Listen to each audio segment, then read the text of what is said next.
Hello बच्चों, कैसे हैं आप लोग। उम्मीद करती हूँ आप लोग अच्छे होंगे, आपकी पढ़ाई भी अच्छे से चल रही होगी। ओके, सो हम लोग स्टार्ट करते हैं वीडियो में आगे। हम लोगों ने बायोलॉजी में क्या स्टार्ट किया है, सेल चैप्टर, है ना।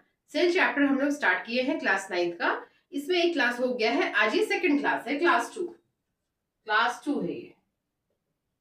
ओके, सो फर्स्ट क्लास में मैंने आपको सेल के बारे में बताया था कि सेल क्या होता है। उसके बारे में मैंने कुछ इन्फॉर्मेशन बताई थी आपको, सेल की क्राइटेरिया बताई थी, सेल में क्या क्या होता है, कैसे होता है, ये सारा कुछ मैंने आपको बता दिया है। अब आज हम लोग देखते हैं डिस्कवरी ऑफ सेल। सेल की डिस्कवरी किसने की, कब की, है ना, किस सिचुएशन में की, ये सारा कुछ हम लोग देखते हैं। तो देखिए, आप लोग जानते हैं सबसे पहले कि आप पढ़ते होंगे कि सेल की डिस्कवरी किसने की, रॉबर्ट हुक ने की। रॉबर्ट हुक ने सेल की डिस्कवरी की। कब किया रॉबर्ट हुक ने, 1665 में। रॉबर्ट हुक ने 1665 में सेल को खोजा। कैसे खोजा, तो देखो, रॉबर्ट हुक ने क्या क्या देखा कि प्लांट जो होता है ना, पेड़, प्लांट के बार्क, मतलब पेड़ के जो छाल होते हैं उसके ऊपर वाला जो लेयर होता है उसको बार्क कहते हैं। तो प्लांट का जो बार्क होता है उसमें एक डेड सब्सटेंस होता है जिसको बोलते हैं कॉर्क, है ना, जिसको कॉर्क बोलते हैं। ये जो कॉर्क होता है ना, कॉर्क, CORK, कॉर्क, ये सुबेरीन नाम के सब्सटेंस से बना होता है। सुबेरीन, ये कॉर्क जो है वो सुबेरीन नाम के सब्सटेंस से बना होता है। ये डेड होता है। ये करता क्या है, ये प्लांट का जो इंटरनल पार्ट है उसका प्रोटेक्शन करता है ना। जैसे कोई कीड़े मकोड़े से अगर ये नहीं रहेगा तो कोई भी इंसेक्ट्स डायरेक्ट किसको अफेक्ट करेगा, प्लांट के किसको, प्लांट के स्टेम को अफेक्ट करेगा। लेकिन स्टेम के बाहर स्टेम का जो आउटर लेयर है उस पे यहाँ पर ये खड़ा है पहरेदार के जैसा, तो कुछ भी अफेक्ट करेगा तो पहले इसको करेगा, डायरेक्ट प्लांट के स्टेम को नहीं करेगा, है ना। तो ये प्लांट का क्या करता है, प्रोटेक्शन करता है। कौन, कॉर्क। और ये कॉर्क जो होता है ना उसका हम लोग यूज कहाँ करते हैं, देखो, जो हम लोग शटल, जो हम लोग रैकेट खेलते हैं ना, उसमें जो हम लोग क्या बोलते हैं, जिसको मारते हैं शटल को, उसको कॉर्क बोलते हैं। तो उसका जो पिछला पोर्शन है ना वो वही होता है कॉर्क, उससे बना होता है। फिर ये आपका जो जैसे ग्लास बॉटल, लैब में जो बॉटल वगैरह यूज होता है एसिड बेस ये सब रखने के लिए, उसका जो ढक्कन होता है ना, उसका जो कैप होता है उस वो भी किसका बना होता है, कॉर्क का बना होता है। ठीक है, तो सिंपल सा आप समझो कि ये जो कॉर्क है ये प्लांट में मिलता है, प्लांट के छाल में, बार्क में, उसमें ये कॉर्क मिलता है। और इसी कॉर्क में रॉबर्ट हुक ने किसको देखा, सेल को देखा। 1665 में रॉबर्ट हुक ने क्या देखा, रॉबर्ट हुक का खुद का बना हुआ क्या था, माइक्रोस्कोप था। उतना एडवांस्ड माइक्रोस्कोप नहीं था उस समय उनके पास, वो प्रिमिटिव ही था, मतलब स्टार्टिंग फेज ही था माइक्रोस्कोप का। तो उसी माइक्रोस्कोप ने रॉबर्ट हुक ने देखा कि इस तरह से ब्लॉक्स के फॉर्म में क्या है, सेल प्रेजेंट है। ब्लॉक्स के फॉर्म में ऐसे ऐसे, ब्लॉक के फॉर्म में ऐसे है, ब्लॉक ब्लॉक करके उनको दिखाई दिया ऐसे, है ना, ब्लॉक ब्लॉक साइज में इनको ऐसे दिखाई दे। जैसे नेट होता है ना, नेट, मच्छरदानी नेट, उससे क्या होता है, हर एक एक ब्लॉक होता है। तो उसी तरह से इनको ब्लॉक ब्लॉक जैसा स्ट्रक्चर दिखाई दिया, किसमें, कॉर्क में। जब उन्होंने किसको देखा, ये क्वार्क को माइक्रोस्कोप के अंडर में देखा, तो उनको इस तरह से सेगमेंट्स दिखाई दिए, ब्लॉक्स दिखाई दिए अलग अलग। ठीक है, और इसी ब्लॉक को उन्होंने क्या कहा, सेल कहा। हर एक ब्लॉक क्या कहलाया, एक सेल कहलाया। ठीक है, हर एक कंपार्टमेंट क्या कहलाया, एक सेल कहलाया। जैसे कि बिल्डिंग का हर एक ब्रिक को हम क्या कहेंगे, सेल कहेंगे। ठीक है, तो इस तरह से रॉबर्ट हुक ने ढूंढा किसको, सेल को डिस्कवर किया, किसमें, कॉर्क में, प्लांट के कॉर्क में। कब, 1665 में। ठीक है, उसके बाद आते हैं नेक्स्ट पे। नेक्स्ट साइंटिस्ट आते हैं हमारे लिवेनहॉक। लिवेनहॉक आते हैं 1674 में। और इन्होंने क्या देखा, इन्होंने थोड़ा एडवांस्ड माइक्रोस्कोप का यूज किया। जो माइक्रोस्कोप का हुक ने यूज किया था उससे एडवांस्ड माइक्रोस्कोप लिवेनहॉक ने यूज किया। और इन्होंने क्या देखा कि पॉन्ड में लिविंग सेल फ्री स्टेट में है ना, वो पॉन्ड वाटर में इन्होंने लिविंग सेल को देखा फ्री स्टेट में। ठीक है, मतलब फ्री लिविंग सेल इसने देखा किसमें, पॉन्ड वाटर में। या कहिए कि पॉन्ड वाटर में लाइव सेल को खोजा किसने, लिवेनहॉक में। कब, 1674 में। ठीक है, तो रॉबर्ट हुक ने 1665 में कॉर्क में देखा, किसमें, ये सेल को, और लिवेनहॉक में 1674 में पॉन्ड वाटर में लिविंग सेल को देखा। ठीक है, उसके बाद आते हैं next, Robert brown. Robert brown ने क्या किया, रॉबर्ट ब्राउन ने 1831 में न्यूक्लियस का डिस्कवरी किया। मतलब जो हमारा सेल है ना, सेल में भी क्या है, सेल है और इसमें बीच में सेंटर में न्यूक्लियस होता है, सेंटर में एक पोर्शन होता है जिसको कि हम लोग न्यूक्लियस कहते हैं, है ना। इसके बारे में पढ़ेंगे आगे हम लोग। इसी न्यूक्लियस में डीएनए आरएनए होता है, यही सेल डिवीजन के लिए रिस्पॉन्सिबल होता है। मतलब सेल का एक इंपॉर्टेंट ये सेल ऑर्गेनेल है न्यूक्लियस। इसकी डिस्कवरी किसने की, रॉबर्ट ब्राउन ने की। कब की, 1831 में की। ठीक है, चलो उसके बाद आते हैं कौन, परकिंजे। उसके बाद परकिंजे आते हैं कब, 1839 में। और परकिंजे ने क्या बोला कि जो सेल है, जैसे इस तरह से राउंड सेल है, तो सेल में सेंटर में तो न्यूक्लियस है ही, और सेल में क्या है कि सेल में इस तरह से लिक्विड फ्लूइड भरा हुआ है, फ्लूइड भरा हुआ है, फ्लूइड भरा हुआ है, लिक्विड सब्सटेंस भरा हुआ है। ठीक है, लिक्विड सब्सटेंस या फ्लूइड भरा हुआ है किसमें, सेल के अंदर में। उसको इसने क्या बोला, प्रोटोप्लाज्म बोला, है ना। परकिंजे ने, पी से परकिंजे, पी से क्या होता है, प्रोटोप्लाज्म। तो परकिंजे ने प्रोटोप्लाज्म के बारे में बताया कि सेल के अंदर में आपका फ्लूइड या लिक्विड सब्सटेंस फिल किया हुआ है, भरा हुआ है, उसको प्रोटोप्लाज्म कहते हैं। और इसी प्रोटोप्लाज्म के अंदर जितने भी सेल ऑर्गेनेल है सब क्या है, सस्पेंडेड है, यानी हैंग है, जैसे लटका हुआ है सारा उसी में, प्रोटोप्लाज्म में। ठीक है, कौन कौन, न्यूक्लियस, आरएनए, न्यूक्लियस हो गया, फिर आपका ये माइटोकॉन्ड्रिया, गोल्जी बॉडी, लाइक जितने भी सेल ऑर्गेनेल्स हैं सारे किसी में किसमें है, उस प्रोटोप्लाज्म में सस्पेंडेड है। तो परकिंजे ने क्या किया, बताया प्रोटोप्लाज्म के बारे में, बताया कि fluid substance is present inside the cell which is called protoplasm. ठीक है, इस प्रोटोप्लाज्म को साइटोप्लाज्म में हम लोग बोल सकते हैं। ठीक है, ओके। नेक्स्ट आता है स्लाइडेन एंड स्वान, 1838 और 1839 में। और इसने क्या बताया, सेल थ्योरी के बारे में बताया। स्लाइडेन एंड स्वान ने सेल थ्योरी के बारे में बताया। इन्होंने कहा कि प्लांट और एनिमल, कोई भी प्लांट हो या एनिमल हो, उसका बॉडी सेल से ही बना होता है। ठीक है, प्लांट एंड एनिमल का बॉडी सेल से मिलकर ही बना होता है, जिसको कि हम लोग सेल थ्योरी कहते हैं। इसको स्लाइडेन एंड स्वान ने बताया। ठीक है, उसके बाद आते हैं वर्चाउ। वर्चाउ ने 1855 में क्या किया, एडवांस्ड फॉर्म दिया, सेल थ्योरी का एडवांस फॉर्म के बारे में बताया। और वर्चाउ ने ये बोला कि cell arises from pre existing cell, मतलब कोई भी न्यू सेल बन रहा है तो वो कहाँ से आया, अचानक से अचानक से वो जो उत्पन्न नहीं हो गया, अचानक से वो पैदा नहीं हो गया, वो कहाँ से आया है, प्री एग्जिस्टिंग सेल से। मतलब कि उसके पहले भी कोई सेल रहा होगा। जैसे हम लोग अपने पेरेंट्स से आए, तो हम लोग ऐसे तो सडन अपीयर नहीं होगा, अपने पेरेंट्स से आए, हमारे पेरेंट्स अपने पेरेंट्स से आए। तो इसी तरह से एक जो अभी जो सेल है, वो सेल कहाँ से बना, अराइज हुआ, वो प्री एग्जिस्टिंग सेल से बना है। फिर वो कैसे हुआ, वो अपना पुराना सेल से बना है। मतलब सेल डिवीजन का कॉन्सेप्ट एक तरह से समझ सकते हैं। किसने दिया, वर्चाउ ने। ये सेल थ्योरी का एडवांस्ड फॉर्म है। कब दिया, 1855 में।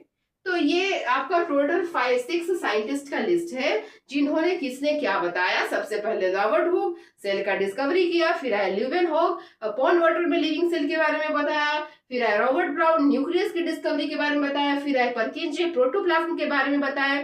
फिर आया स्लाइडेन एंड स्वान, ये सेल थ्योरी के बारे में बताया। और फिर आया वर्चाउ, ये एडवांस्ड सेल थ्योरी के बारे में बताया। ठीक है, तो टोटल इन इतने साइंटिस्ट का कंट्रीब्यूशन है अभी जो आपको पढ़ना है, जो मैंने आपको बता दिया है ना, सेल के डिस्कवरी से रिलेटेड। ओके,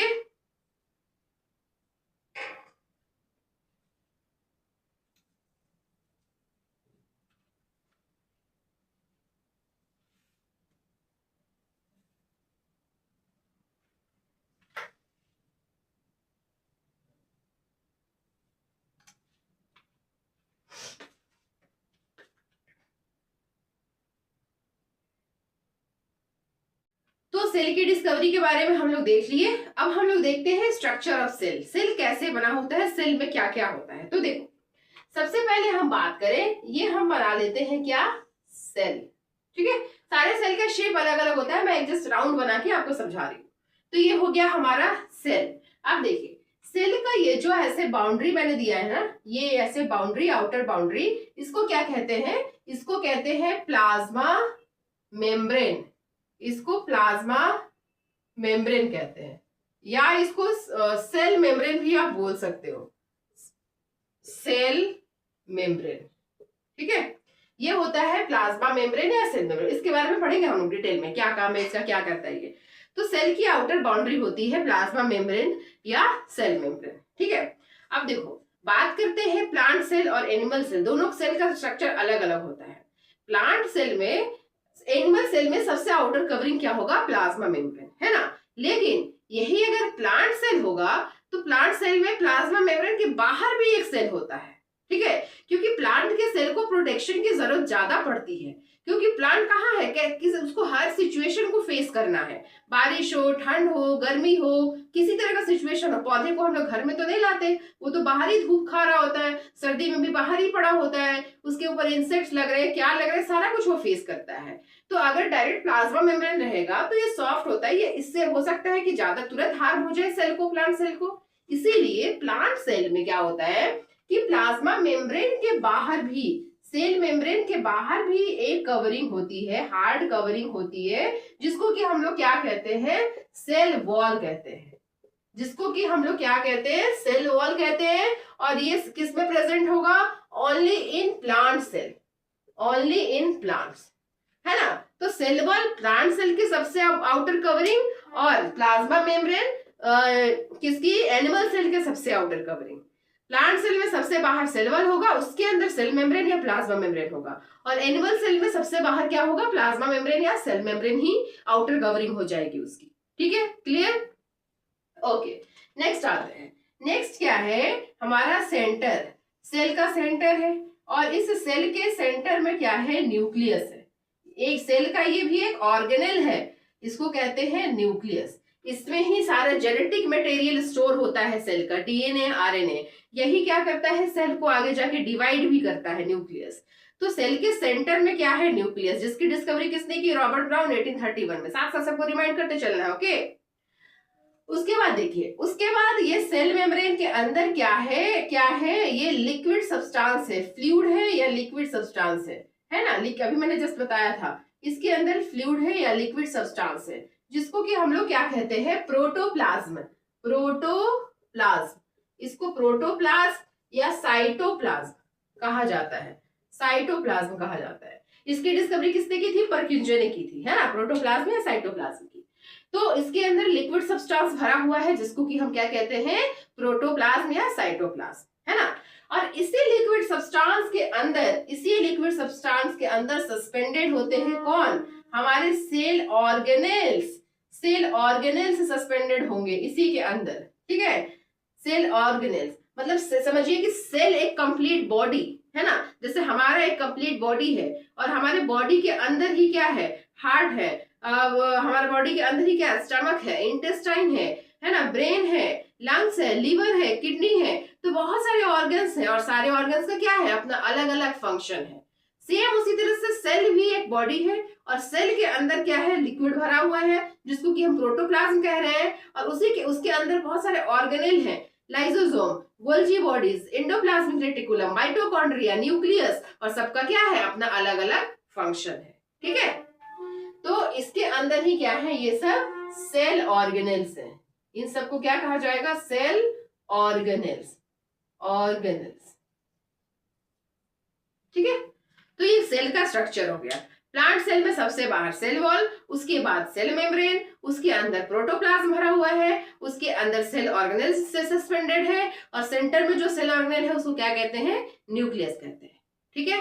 उसी तरह से एनिमल सेल, एनिमल सेल में आउटर कवरिंग सेल वॉल हट जाएगा, आउटर कवरिंग क्या होगा, प्लाज्मा मेम्ब्रेन, प्लाज्मा मेम्ब्रेन के अंदर प्रोटोप्लाज्म, प्रोटोप्लाज्म के अंदर सेल ऑर्गेनेल सस्पेंडेड, और सेंटर में जो सेल ऑर्गेनेल सस्पेंडेड है उसको क्या कहेंगे, न्यूक्लियस कहेंगे, ठीक है। तो ये सेल का पूरा स्ट्रक्चर हो गया कि सेल कैसे बना है, सेल में क्या क्या प्रेजेंट होता है ना। अब यहाँ पर हमको एक एक करके सारा कुछ देखना है। सेल वॉल के बारे में भी हम पढ़ेंगे, क्या होता है, किस चीज का बना होता है, इसका फंक्शन क्या है। प्लाज्मा मेम्ब्रेन के बारे में भी पढ़ेंगे, ये क्या काम करता है।